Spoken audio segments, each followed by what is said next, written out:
এবার হামাসের কাছে পৌঁছে গেল যুক্তরাষ্ট্রের অস্ত্র। হামাস ইসরায়েলে হামলা তাদের নিজেদের তৈরি রকেটের পাশাপাশি তাদের হাতে দেখা যাচ্ছে অত্যাধুনিক সকল পশ্চিমাদের অস্ত্র। এই নিয়ে একরকম তুলছেরা বিশ্লেষণ নেমেছে বিশ্লেষক দল। কীভাবে এই অস্ত্র পৌঁছালো হামাসের হাতে?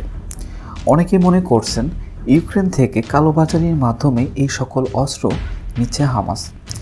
এদিকে ভ্লাদিমির পুতিন বলেন ইউক্রেন যুক্তরাষ্ট্রের কাছ থেকে তাদের পাওয়া অস্ত্রগুলো।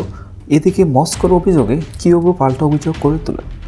তারা বলেন যুদ্ধের ময়দান থেকে যুক্তরাষ্ট্রের তৈরি অস্ত্র সংগ্রহ করে সেগুলি হামাসের কাছে পৌঁছে দিচ্ছে মস্কো।